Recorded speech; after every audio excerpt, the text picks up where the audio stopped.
Cuba for social studies project by me, Austin Texera. So an event before 1900 would be the Spanish-American War. In the 1880s, most of Latin America that was once controlled by Spain long ago was gone and only was really owned by Cuba and Puerto Rico. Conflict began when Cubans wanted their own country and independence, but was beaten twice by the Spanish, in which they used guerrilla tactics. The United States was not happy because their companies in the area were being damaged by these guerrilla tactics. The United States sent in the USS Maine to protect the interest on the island, but was sank. Most likely it was an accident, but the media at the time, because there was already conflict, in some ways forced the United States to join the war, forced to join the war. Even after the war, Cuba was considered independent, but in some ways was just really a puppet state to the United States. Cuba's economy is a mixed command economy. That means it is, in some ways, pre-planned. That means the government controls almost all major companies and is in control of what is sold, and sometimes even what the person buys. Also, the government is in control of wages and the majority of jobs, and most wages are usually the same, but some are different. Only a few hundred pesos higher, and even then, wages are still not that high. The Cuban economic continuum. Cuba on the economic continuum is a 27.8 or rounded at 28. Probably the embargo on Cuban is removed. Possibly its score could possibly go up because relations with the United States will most likely increase, which will increase trade. Cuba's government is an autocracy.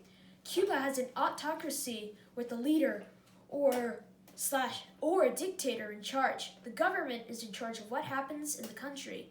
The people have little rights or none, and the government chooses the leaders. Autocracy is in theory supposed to be good and fair, but when people have lots of power, they develop greed and want more power. Cuba has been an autocracy since the late 60s, but slowly has been giving freedoms and more control for the people of Cuba. The Cuban Missile Crisis, the event that happened after the 1900s. After the Bay of Pigs invasion and tons of attempts to assassinate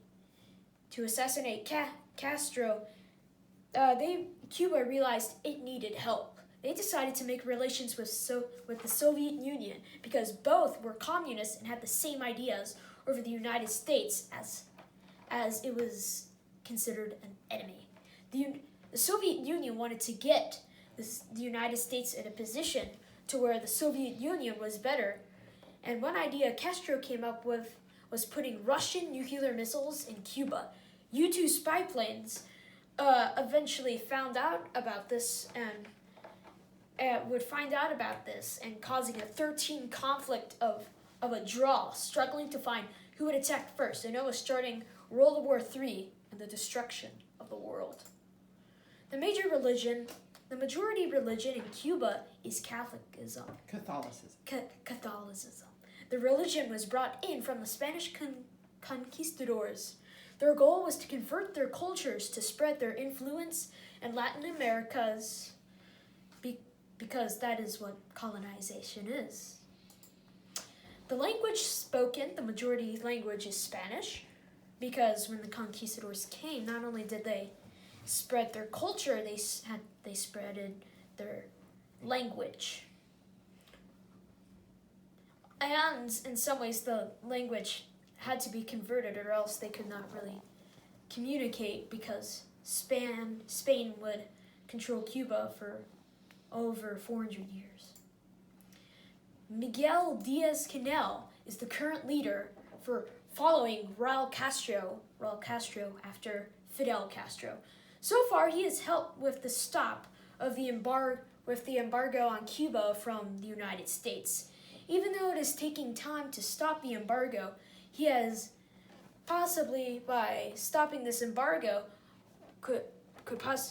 and because he realizes the economy is not good and needs to be helped, possibly he as a leader could help raise the GDP, the economic continuum, and make relations with the USA more peaceful.